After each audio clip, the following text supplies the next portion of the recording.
दंडवत प्रणाम. मी सतीश दादा गुरु भोजरथ बाबाची अमृत आहे. श्री गोपालकृष्ण मंदिर महानुभाव राजेश्वर तामसा, तालुका हदगाव, जिल्हा नांदेड. प्रथम त्या मार्गाचे अधिकारण दत्तात्रय प्रभूंच्या श्री चरणी साष्टांग प्रणिपात करतो. साधनदाता सर्वज्ञ श्री चक्रधर स्वामी स्वामींच्याही चरणी विनम्र अभिवादन करतो. कैवल्यवासी गुरुमाता तपस्विनी भामाताईची अमृते संस्थापक श्री गोपालकृष्ण मंदिर तामसा ताईंची अंतःकरणामध्ये आठवण करतो. विद्यागुरुवर आदरणीय श्रद्धेय तडगाव निवासी बाबांना दंडवत प्रणाम. आदरणीय श्रद्धेय गुरुवरी श्री गोपालकृष्ण मंदिर संचालक दादांनाही दंडवत प्रणाम. दत्तकवच महाभाष्य ग्रंथाचे लेखक आदरणीय श्रद्धेय चिंतनजनक बाबांनाही दंडवत प्रणाम. ज्या ठिकाणाहून आपली पोथी प्रसारित ऑनलाईन होते आहे, श्री गोविंद गुरुकुल महानुभाव आश्रम भानखेडी या आश्रमाचे संचालक कविश्री कुलाचार्य कारंजेकर बाबांना दंडवत प्रणाम.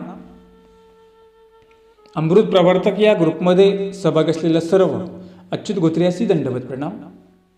अमृत प्रवर्तक व्हॉट्सअप नंबर आणि कॉलिंग नंबर आहे 94 052 75 075. दंडवत हो. काल आपण 20वा श्लोकाचा समारोप करत असताना बघितलं,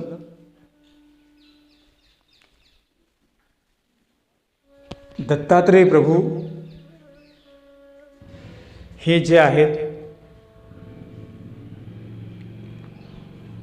या दत्तात्रय प्रभूंच्या स्तोत्राचं पठण केल्याने, श्रवण केल्याने आपल्यावर येणारी जी संकट असतात ती परमेश्वर दूर करतात. परंतु म्हणाले, जो श्रवण करतो, जो फक्त पठण करतो, त्याची दूर होणार का? नव्हे तर जे श्रवण म्हणजे जे शब्द, ईश्वर स्तुतीचे शब्द ज्यांच्या कानावर पडतात त्यांना सुद्धा लाभ होतो म्हणाले. विचार करा, ज्यांनी फक्त श्रवण केलं त्यांचा सुद्धा किती मोठा लाभ होतो. जो प्रत्यक्ष पठण करेल त्याचा तर किती मोठा लाभ होईल, हे काही सांगता येतं का? काही सांगता येत नाही. वाचकाचा फायदा होतो, ऐकणाऱ्याचा फायदा होतो, जो श्रद्धेने घेतो, श्रद्धेने श्रवण करतो त्याचाही फायदा होतो. मग छोटा असेल, गरीब असेल, श्रीमंत असेल, कोणी असेल, अधिकारी असेल, अनाधिकारी असेल, सगळ्यांची कामं स्तोत्र पठण केल्याने होऊन जातात.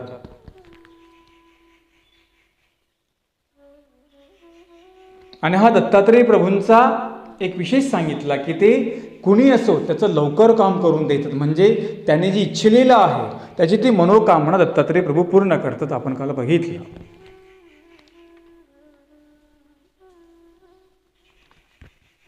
गोपालकृष्णांनी सांगितलं, मय्येव मय अध्यस्त्व मय बुद्धिम निवेश. माझ्यामध्ये मन लाव, माझ्यामध्ये बुद्धी स्थिर कर, बघ तुला मी काय देत होते. त्याचप्रमाणे हा जो मृत्यूचा संसार आहे, ह्या सुद्धा भवसागरामधून मी तुला पार करेल, पण कुणी? ज्याने माझ्या ठिकाणी चित्त एकवटलं, ज्याने माझ्या ठिकाणी बुद्धी स्थिर केली, चित्त ज्याचं रमलेलं आहे त्याला मी संकटातून बाहेर काढतो. गोपालकृष्णांनी सांगितलं तेच प्रमाण दत्तात्रय स्तोत्रामध्ये या श्लोकामध्ये सांगितलेलं आहे. पण त्यांनी मुद्दा फार सुंदर सांगितला की जो चित्त लावून, मन लावून जो करेल ना त्याला मी संकटाच्या बाहेर काढतो. म्हणजे अल्पकाळावाचक, श्रवण मात्र शब्द अल्पकाळावाचक सांगितला. फार कसा वेळ लागणार नाही, त्याला भरपूर वेळ लागणार नाही. आपण जसं एखाद्या देवतेकडे गेलो तिथं भरपूर वेळ लागतो. एखाद्या जीवाकडे भक्ती करत बसलो भरपूर वेळ लागतो. जीव तर पंगू आंधळा काय देणारच नाहीये. पण अज्ञानपूर्वक लोक एखाद्या साधूंना देव करतात, त्यांची भक्ती करत बसतात, समाधी बांधतात, त्यांना देव समजतात, भूताप्रेताची पूजा करतात, त्यांना देव समजतात. अज्ञानाकारणे, अज्ञानामुळे लोकांशी चुकीच्या ठिकाणी देव समजले. आणि काय करू लागले? अज्ञानपूर्वक भक्ती करू लागले. परंतु परमेश्वर जो आहे तो समर्थ आहे. ज्याची त्यांनी भक्ती केली, ज्याची भक्ती परमेश्वराची ज्यांनी भक्ती केली, आराधना केली, उपासना केली, परमेश्वर दत्तात्रेय महाराज त्याला काय करतात? सर्व काही देऊन टाकतात. कमी वेळामध्ये भरपूर काही देणारे ते म्हणजे दत्तात्रेय महाराज आहेत. दत्तात्रेय प्रभू सर्व सामर्थ्यवान आहेत, त्यांच्याकडे कुठलीच कमी नाहीये.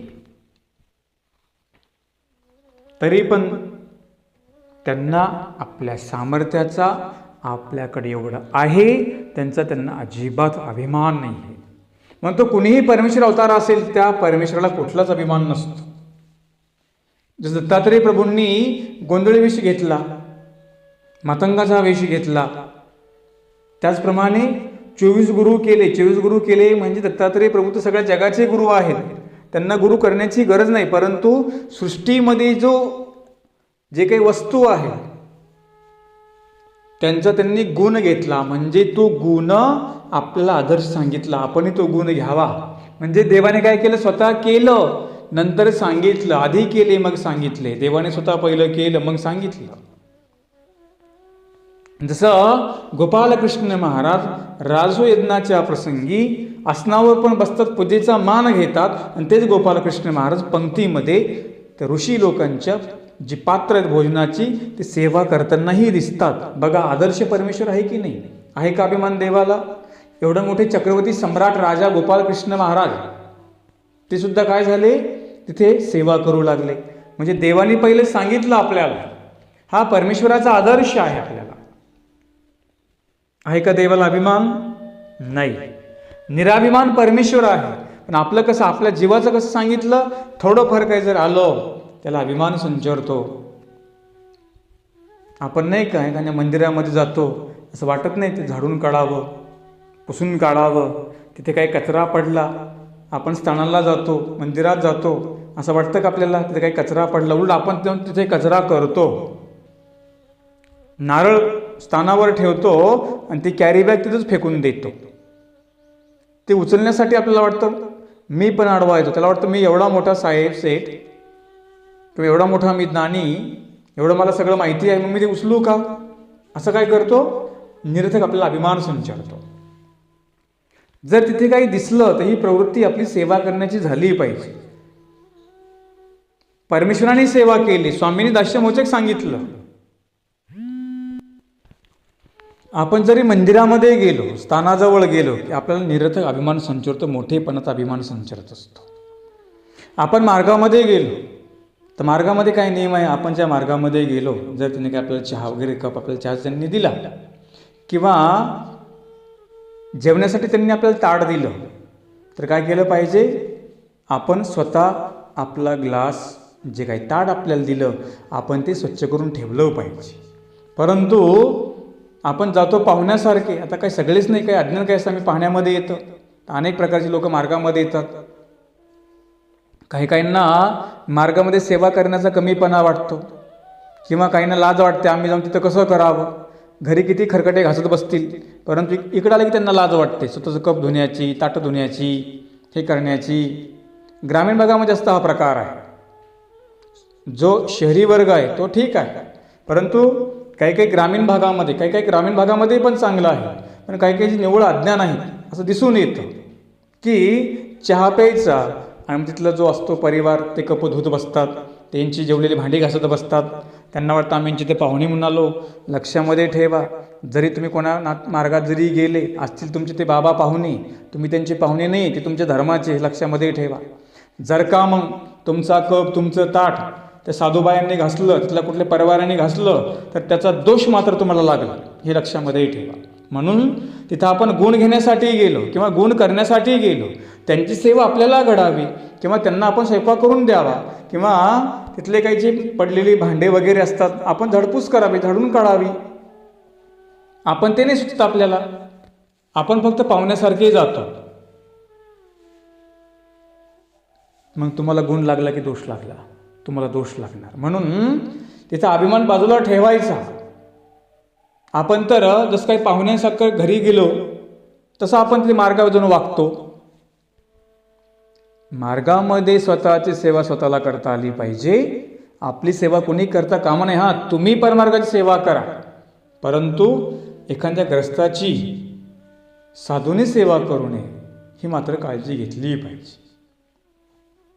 ठीक आहे, तुम्ही गेला अतिथी म्हणून, ते देतील तर आपण तिथून उठू उभं राहिलं पाहिजे, किंवा त्यांनी चहा दिला, आपला कप आपण स्वतः घासून ठेवला पाहिजे. स्त्रियांमध्ये हा प्रकार चांगला आहे, पण पुरुषामध्ये जरा पद्धत कमी दिसून येते. काही काही स्त्रिया पण त्यांना लाज वाटते की आता आपण इथं कसं घासावं, असं करून चालेल का? नाही चालणार. आणि म्हणून अतिशय जो ग्रामीण भाग आहे त्या भागामध्ये ह्या गोष्टी काही दिसतात. काही जे असतात सुशिक्षित त्यांच्या ठिकाणी पण ह्या गोष्टी दिसतात. त्यांना वाटतं आता आम्ही एवढे मोठे, कशाला आम्ही सेवा करायची, कशाला आम्ही हे करायचं. पण नाही, तुम्ही सेवेने मोठे होणार. देवाने स्वतः सेवा केली, आम्हाला काय कमीपणा करण्यासाठी, हा विचार आपण केला पाहिजे. आणि म्हणून हा कचरा आपण मंदिरात निर्माण केला. कचरा आपण साफ करायला नको का? लोक फक्त मंदिराने आली आणि घाण करून गेली, बस. मंदिरात आपण पाहतो, येतात घाण करून जातात, कचरा करून जातील, पण साफ करून जाईल का? नाही करणार. एखादं अन्नदान यज्ञ चालू आहे, तिथं वाटतं का आपल्याला काहीतरी वाढण करावं, वाकावं स्वतः. त्याला वाटतं नाही, मी कशाला वाकू, मी कशाला यांना वाढू, मी कशाला यांना पाणी देऊ. हा आपला अभिमान संचारतो. म्हणून जिथे ईश्वर एवढा मोठा सामर्थ्यवान परमेश्वर, बुद्ध मला तुम्हाला सांगायचा, एवढा मोठा सामर्थ्यवान परमेश्वर, जर त्याला कुठला अभिमान नाही, आपण तर फाटके आहोत ना. आपल्याला कसला अभिमान पाहिजे? आपल्याकडे समर्पण पाहिजे, नम्रता पाहिजे, लहानपणा पाहिजे, लहान होऊन राहता आलं पाहिजे. आणि म्हणून आमचे गोपालकृष्ण महाराज होते, गोकुळामध्ये गेल्यानंतर सवंगड्यामध्ये एकत्र केले आणि त्यांच्यामध्ये मिसळले. देव त्यांना तेव्हा आपलेसे वाटू लागला. आमचे स्वामी होते एकांकामध्ये. आपण गोपाल चावडीला लीला बघितली की सगळ्या ते गाई वासरं चालणारी मुलं तिथं यायची आणि स्वामीसोबत खेळायचे. स्वामी पण त्यांच्यासोबत रानबेरीचा खेळ खेळायचे की नाही? झाले की नाही देव लहान? देवसुद्धा लहान झाले,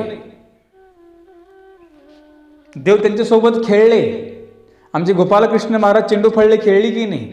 म्हणजे जेव्हा गोपालकृष्ण महाराज राणामध्ये जायचे, मुलासोबत खेळ करायचे की नाही? एवढा मोठा परमेश्वर भक्तांसोबत खेळ करतो ना परमेश्वर.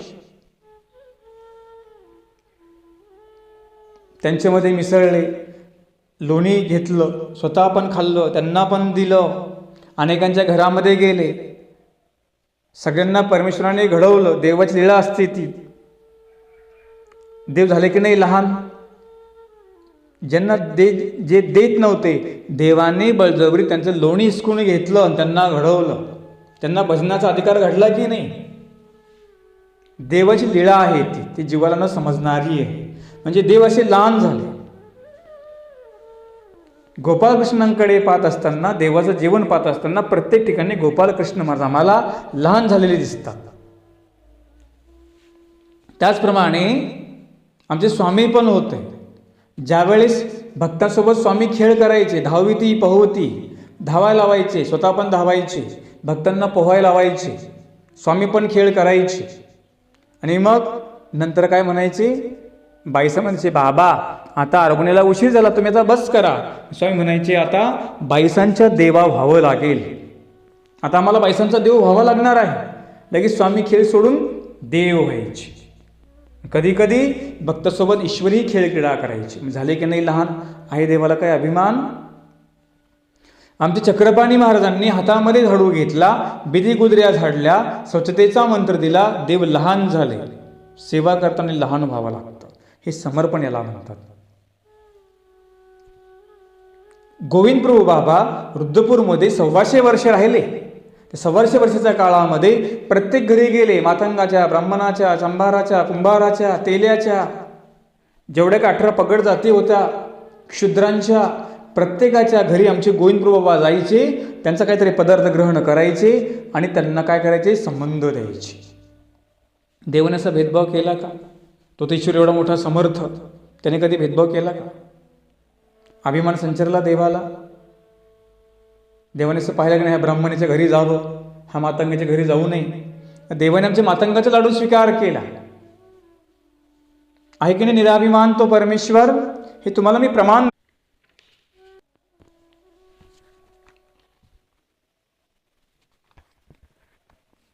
परमेश्वराचं जीवन हे साध्या पद्धतीचं असतं. दत्तात्रय प्रभूंकडे पाहत असताना सगळी गोष्ट आम्हाला साध्या पद्धतीने त्यांच्याकडे दिसली. कुठलं त्यांच्याकडे अवडंबर आहे का? नाही आहे. विशेष आहे का? झोळी आहे. साधं जीवन आहे. हा आदर्श आम्हाला सांगितला 24 गुरूंच्या माध्यमातून दत्तात्रय प्रभूंनी आम्हाला आदर्श दिला. आणि म्हणून देव तर एवढे लहान होऊ शकतात, जीवाने का बरं लहान होऊ नये? लहान म्हणजे कुठलाच अभिमान जवळ ठेवू नये. हे सगळं जे काही देवाचं, हे माझं काही नाही आहे, हे फक्त मी निमित्त आहे, अशी भावना मात्र काय पाहिजे? आपल्या मनामध्ये पाहिजे. दत्तात्रय प्रभूंचं जीवन साधं आहे. आणि हे दत्तात्रेयच प्रभू काय करतात म्हणाले? या भवसागरातून पार करणारे आहेत. तसं जे आमचे साधक असतात, साधकही निस्वार्थी सांगितले, त्यांचंही जीवन साध्या पद्धतीचं असतं. म्हणून साधा खावं, साधा राहावं. सगळ्या गोष्टी साध्या जर असतील, म्हणतात ना, साधं राहावं, साधं खावं, साधं बोलावं, सगळी गोष्ट साधी पाहिजे. जीवनामध्ये साधेपणा, सरळपणा असतो. पण जीवनामध्ये सरळपणा पाहिजे, साधेपणा पाहिजे. वाकडेपणा असून चालत नाही, हिकडपणा असून चालत नाही. जी काठी वाकडी असते ती उपयोगामध्ये येते का? जो मनुष्य जीवनामध्ये वाकडा चालतो तो कधी कोणाच्या कामी पडेल का? म्हणून साधं आणि सरळ असलं पाहिजे. परमेश्वराशी सुद्धा जीवन समर्पित करत असताना जीवन आपलं साध्या पद्धतीचं पाहिजे. म्हणजे काय? ते अहंकार बाजूला ठेवायला सांगितलं. साधं राहणं म्हणजे काय? प्रत्येक ठिकाणी अहंकार बाजूला ठेवायला सांगितलं. हे तुम्हाला मी काही संदर्भ सांगितले ईश्वर अवतारांचे. प्रत्येक अवताराकडे पाहत असताना आपण त्यांच्यामध्ये प्रत्येकामध्ये काही ना काही साधेपणा आहे. आणि कुठल्याच प्रकारचा अभिमान त्या ईश्वर अवतारामध्ये नाही. ते गोपालकृष्ण असतील, दत्तात्रेय महाराज असतील, चक्रपाणी महाराज असतील, गोविंदप्रभू असतील, आमचे स्वामी असतील, आहे का काही? आमचे स्वामी जरी होते, येते मुनीचा आवेश, किती साधी राहणी होती स्वामींची. आणि म्हणून साधे राहणे, उच्च विचार हे फार महत्त्वपूर्ण असतात. आपल्याला बी ज्यांचे विचार उच्च आहे, ज्यांच्याकडे विद्वत्ता आहे, ज्यांच्याकडे नम्रता आहे, ज्यांच्या बोलण्यामध्ये नम्रतेचा भाव आहे, विद्वत्तेचा भाव आहे, राहण्यामध्ये सरळपणा आहे, जो ज्ञानी आहे, अशाच तर पुरुषांची संगत आम्हालाही करायला सांगितली. अशा ज्ञानाची जवळीक आम्हाला करायला सांगितली.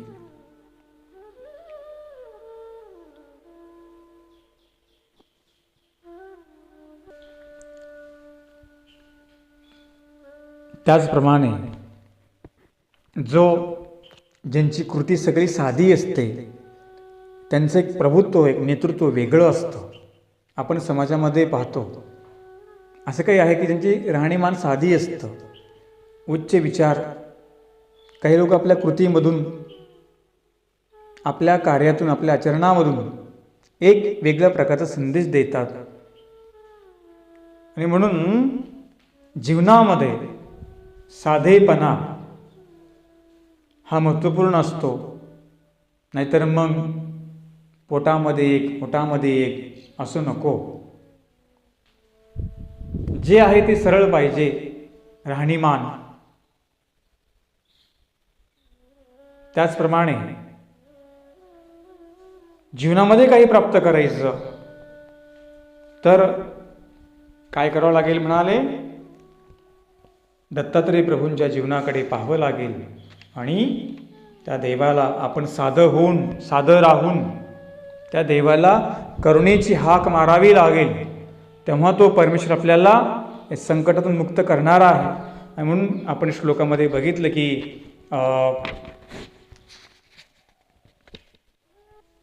त्यांनी कशा प्रकारची त्या श्लोकामधून करुणा भावली. आपण सुद्धा देवाला विधीच्या माध्यमाने, सेवेच्या माध्यमाने, स्मरणाच्या माध्यमाने आपण देवाला तशी हाक मारली पाहिजे. त्यासाठी साधं व्हावं लागल, म्हणजे समर्पण करावं लागल, अवडंबर नको. हे महत्त्वपूर्ण आहे. श्रद्धेने भावाने सगळ्या गोष्टी कराव्या लागतील आपण श्लोकामध्ये बघितल्या. आज आपण दत्तकवच महाभाष्याचा आता 21वा म्हणजे अंतिम श्लोक आज आपण पाहणार आहोत. सुरुवातीला कवींनी अभंग वापरला, आपण तो अभंग बघूया. श्री दत्तात्रेय महाराज की जय.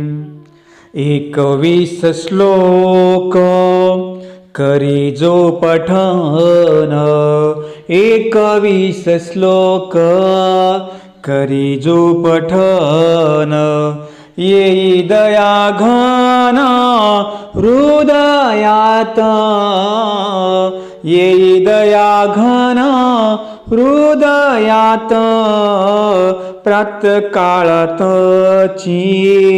होईल दर्शन, प्रातःकाळातची होईल दर्शन, दत्ताचे ते चिन्ह उमटेल, दत्ताचे ते चिन्ह उमटेल, बिकामने नीत भेटतो लिळेत, भिकामने नीत भेटतो लिळेत, 60 वामनात गुरु दत्त, 60 वामनात गुरु दत्त, 21 श्लोक करी जो पठन, 21 श्लोक करी जो पठन, येई दया घन हृदयात, येई दया घन हृदयात, येई दया घन हृदयात.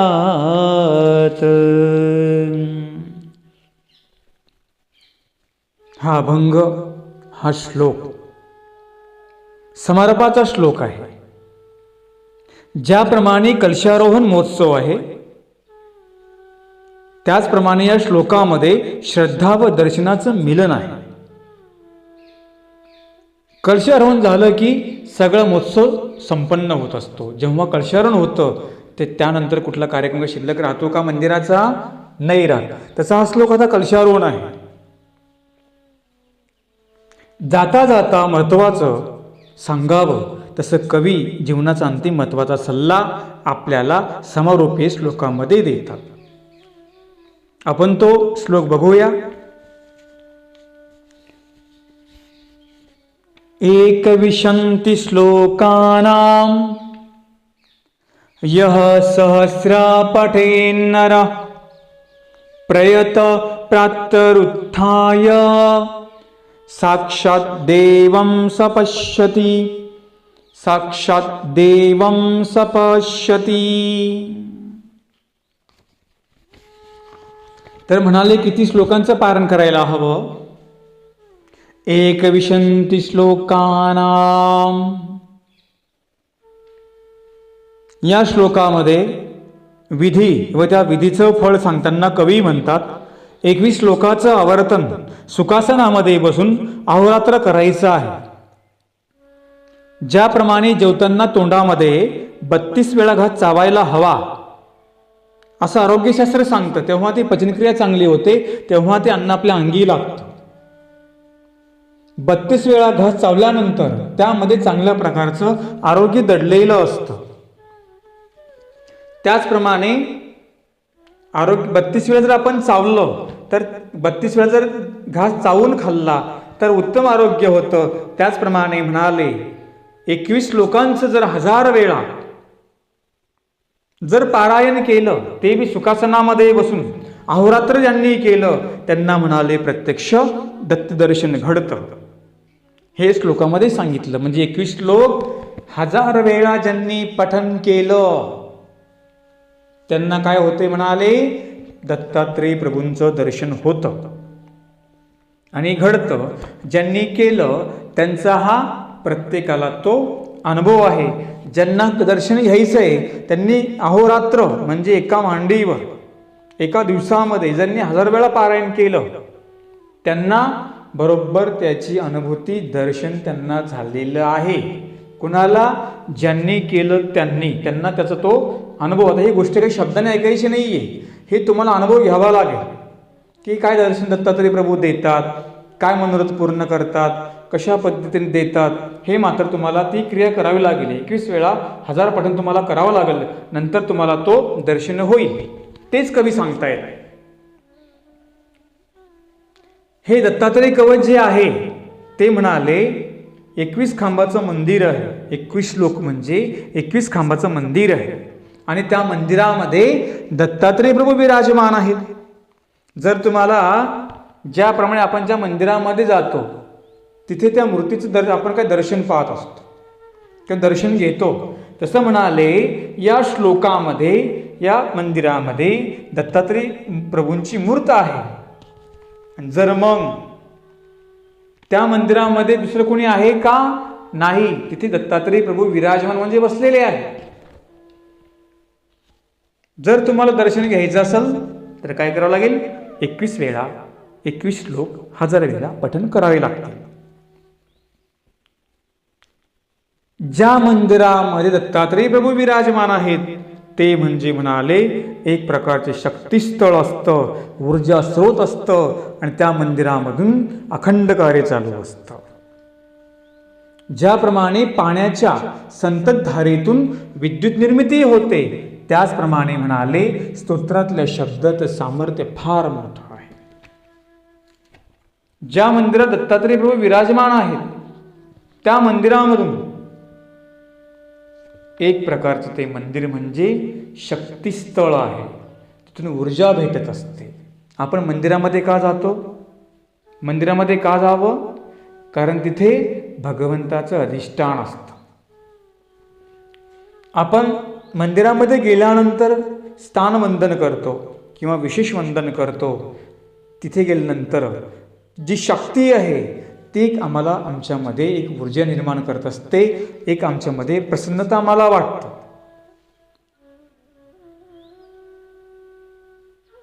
ज्याप्रमाणे आपण शाळेमध्ये का जातो? शाळेमध्ये आपण काही ज्ञान प्राप्त करतो. म्हणजे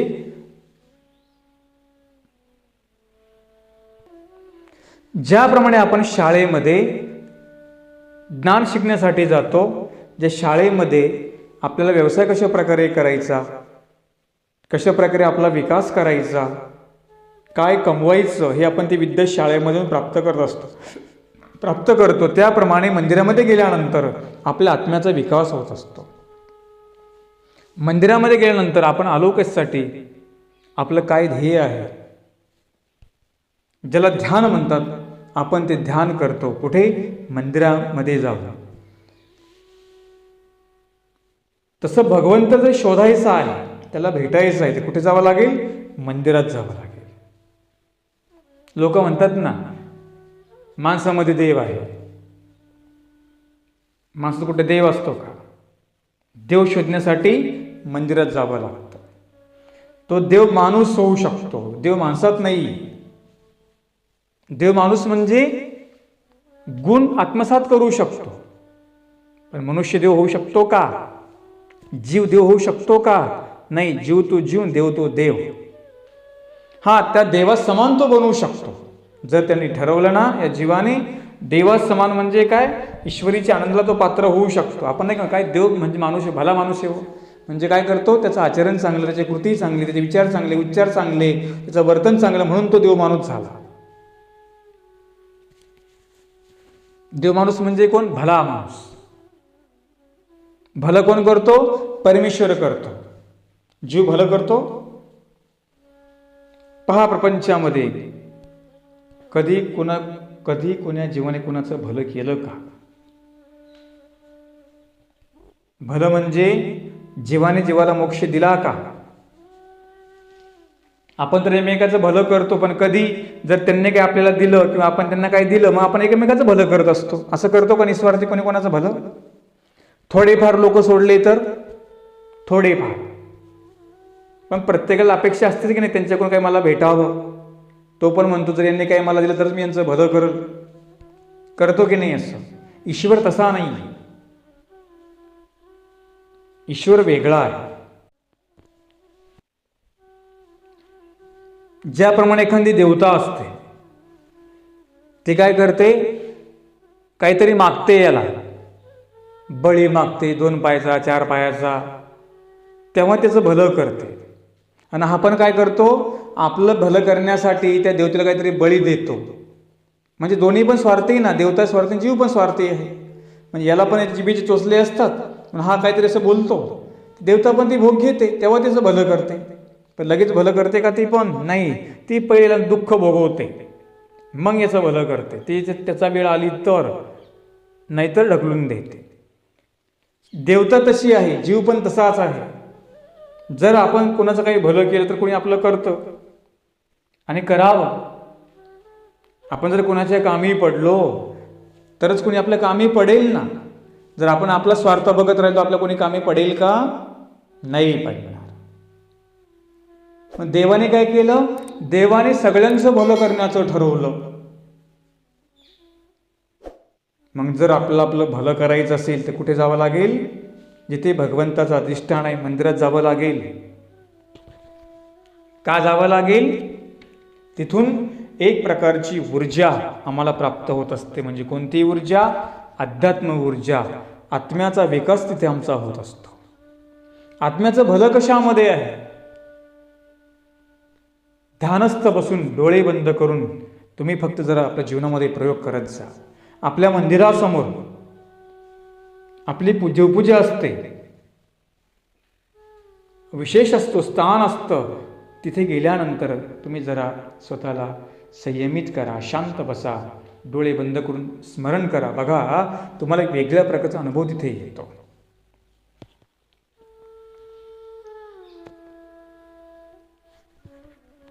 काय येतो? तिथे भगवंताचं अखंड स्मरण चालू असतं. भगवंतासाठी अखंड तिथे स्तोत्र पठण चालू असतं. कुठे? मंदिरामध्ये. अन्य लोक म्हणतात की नाही, जेव्हा आम्ही या महानुभाव लोकांच्या मंदिरामध्ये जातो ना, तेव्हा आम्हाला वेगळ्या प्रकारची प्रसन्नता वाटते. का बरं वाटते?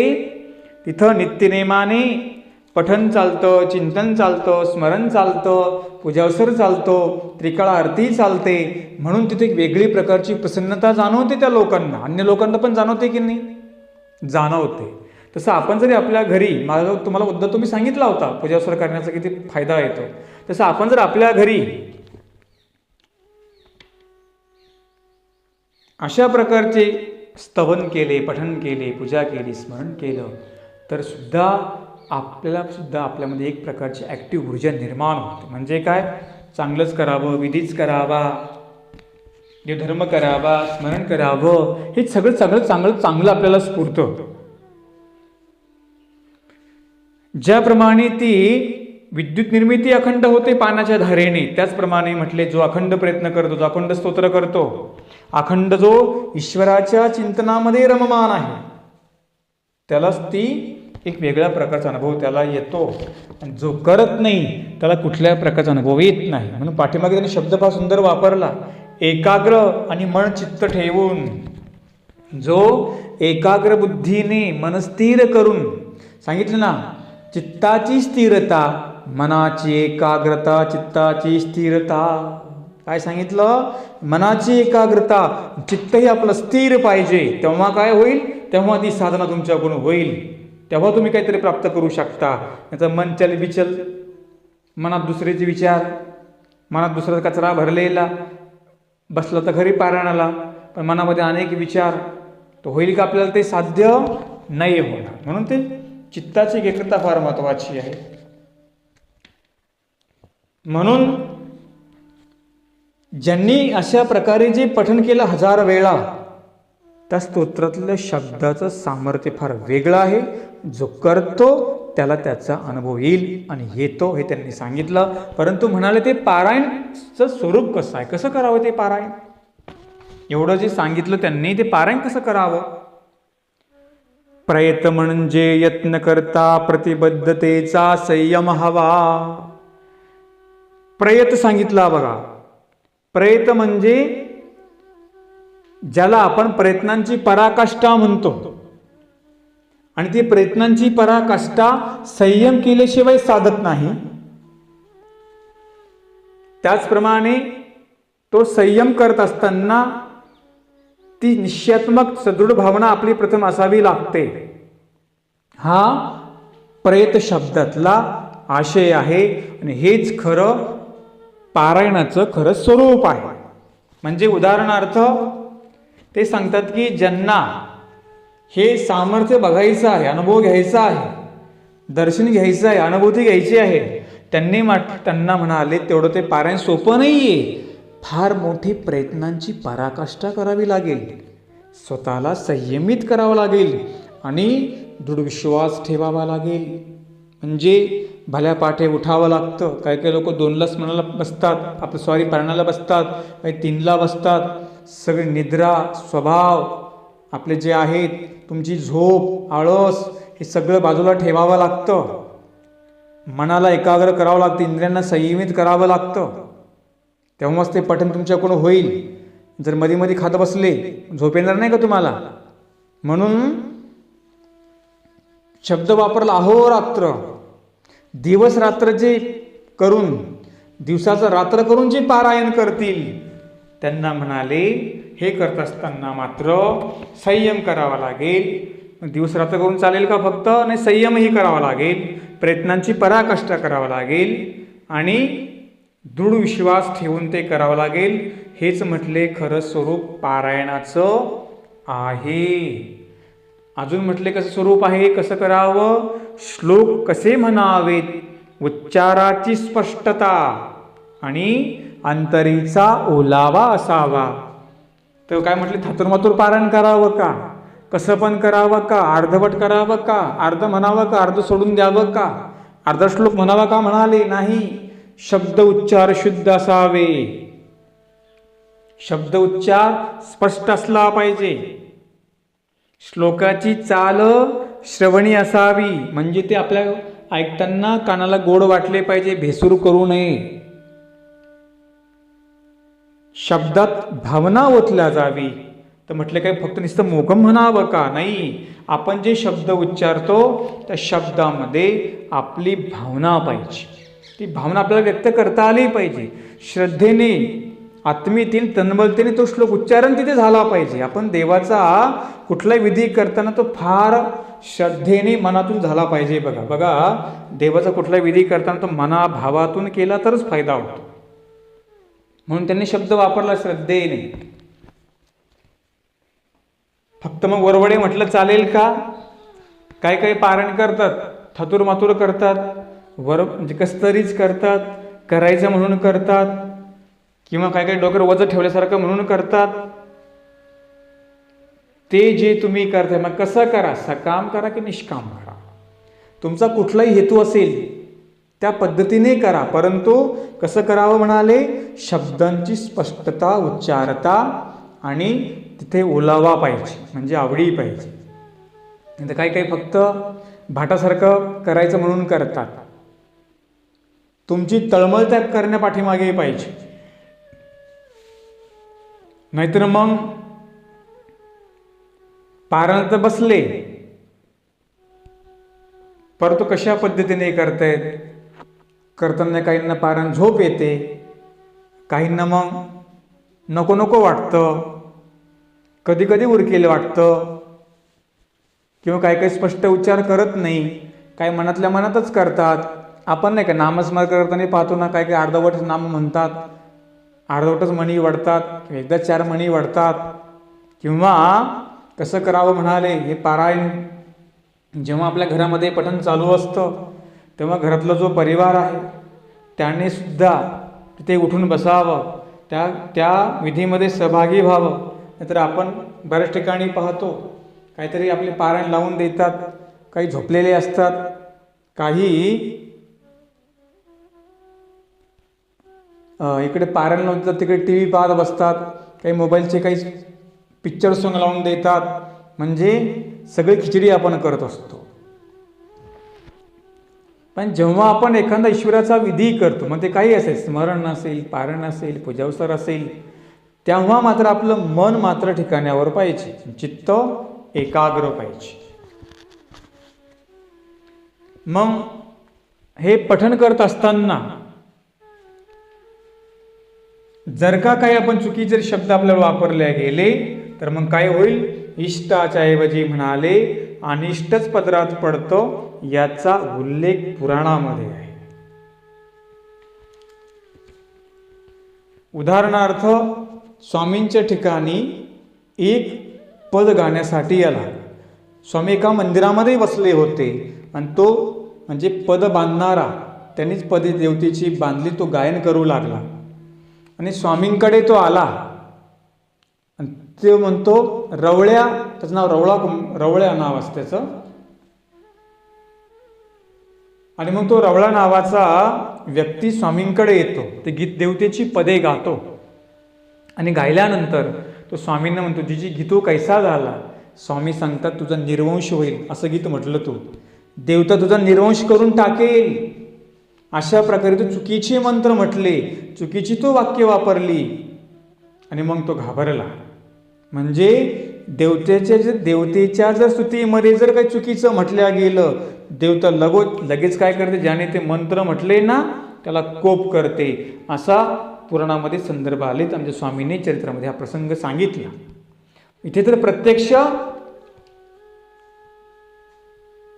ईश्वराचं स्तोत्र आहे आणि आपण जे स्तोत्र गायन करतो किंवा पठन करतो हे प्रत्यक्ष परमेश्वर स्वतः ऐकत असतात, असं गृहीत धरून त्या स्तोत्राचं पारायण करावं म्हणाले, नाही का? अवसर प्रसंगी अवस्थान सर्वत्र मुनिराये सांगितलं. जिथे ईश्वराचा अवसर असतो, मग तो पूजावसर असेल, निरूपणाचा काळ असेल, कुठे काही पोथी चालली असेल, शास्त्रसवन असेल, त्या काळामध्ये ईश्वर सुद्धा ते ऐकत असतात.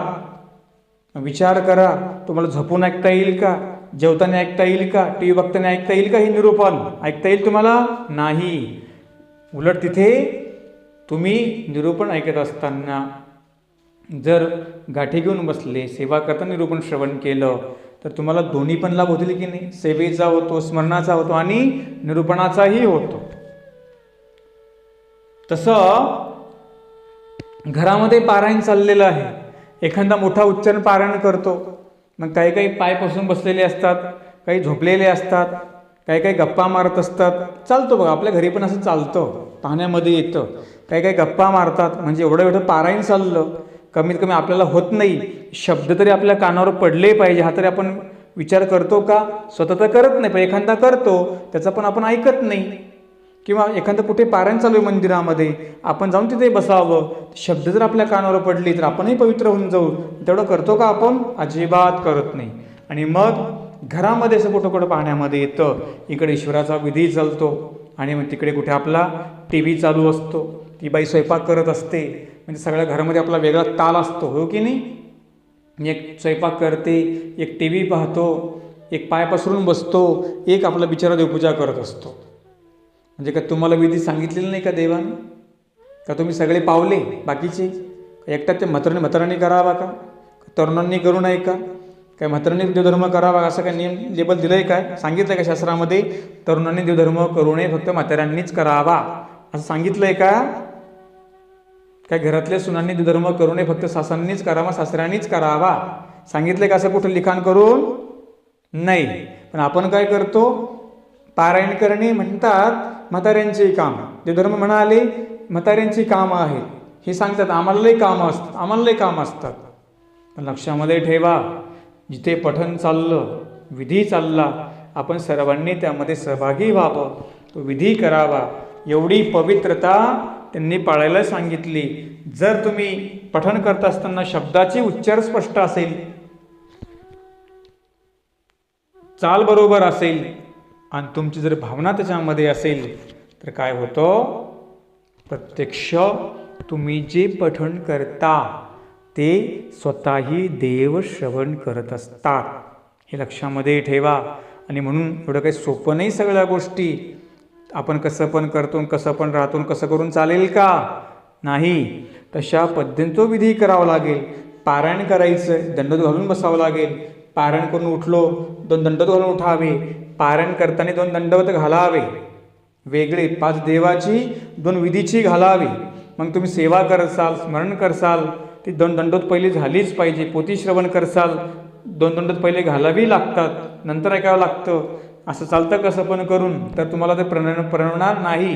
नाहीतर मग काय होईल, आपल्या पदरामध्ये काहीच पडणार नाही.